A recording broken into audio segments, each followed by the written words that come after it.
Talked a lot about One-word answers, that's all you're getting. one-word answer for this Yeah. one. I don't know that I'm you're excited how capable. you answer. I don't think I am. A lot of the new guys, but we haven't talked too much about Damian Jones. So what have just your impressions been of him so far in camp? I mean, he's been really good. I think there's a skill set there that, has gone a little bit unnoticed from, just watching and what he's been allowed to do.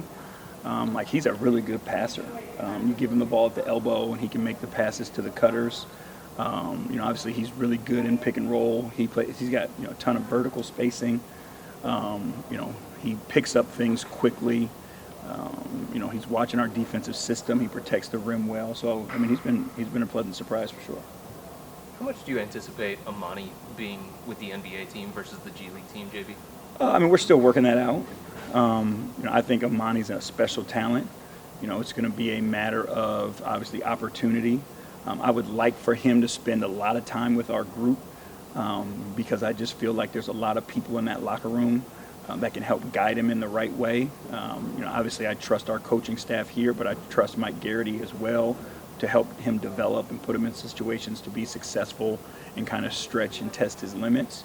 But I just think there is value to him being around the caliber of people and talent that we have in that locker room.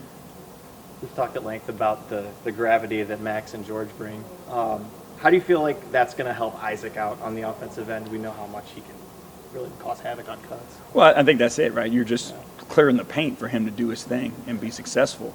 I think one of the, underappreciated or undervalued things that Isaac does is he beats closeouts and makes the next right pass really well.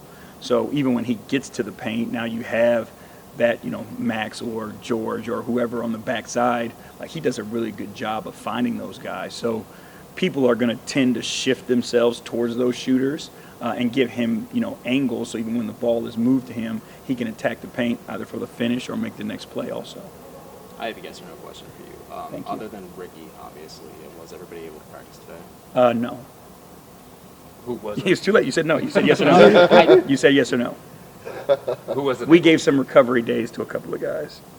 Have you figured out how you're going to handle preseason with who's going to play, who's not going to play, that kind of thing?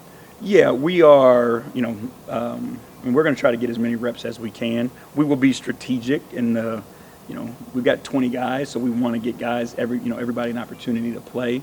We'll do a ramp up, so it'll start with lower minutes and kind of build ourselves up to a higher minutes in our last preseason game. That can always change depending on circumstances, but our plan is to kind of ramp through the preseason. So by that last game, leading into our first real game, guys feel comfortable in the reps and minutes that they'll be getting. Coach, how do you balance implementing the offensive and defensive things that you want to do this year versus giving some of the young players some looks to see if whether or not they can make the team? How do you balance that?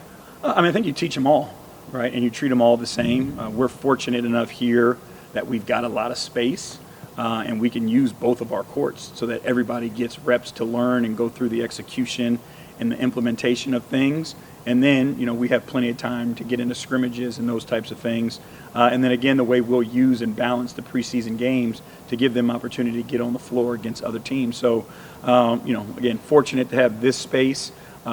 Fortunate to have the coaching staff, the size of our coaching staff, so that we can spread out and everybody can still get the same amount of attention. Going back to the preseason plan, do you anticipate in any of the 4 games guys not playing?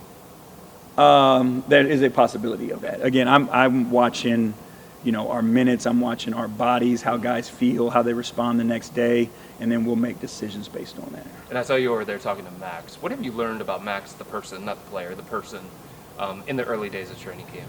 I mean, he's just about the right things. I have so much respect and appreciation for, people who have kind of got it hard-earned. Nothing was ever handed to him, and he still figured out a way to make it. And that's his approach every day. And, I value that, and I trust in him that he's just going to do the right thing by the team. And, especially when it's most difficult and gritty, he's okay with that. That's how he's been successful, is by finding obstacles and running through them. And I think that's, we talk about our guys and having different leadership styles, but everybody having a piece of the team and ownership in it. And I think that's the way that, as a reputation he leads, but then as they watch and see, like guys are going to follow him because he's willing to do those things.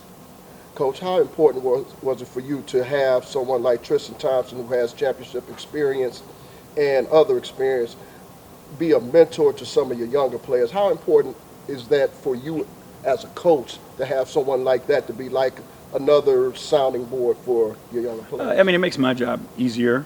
And again, I've had a relationship with Tristan for a long time now, through our first run here, but even before that, through, mutual acquaintances that he and I have. So I trust Tristan, and that makes it even better. When you have veteran guys who, I don't have to say a word to Tristan, and I know he's going to tell our guys the right thing.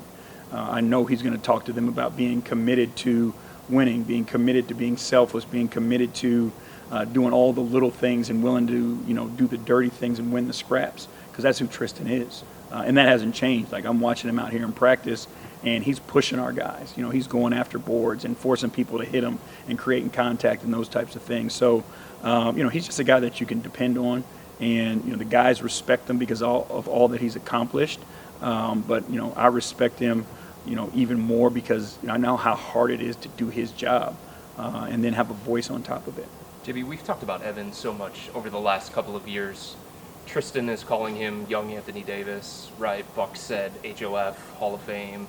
You've given him tape of some of the greatest players in NBA history to study. Like, why do you feel like that's not too much for a 22-year-old kid? It's just who he is, and like the moments don't grow too large for Evan.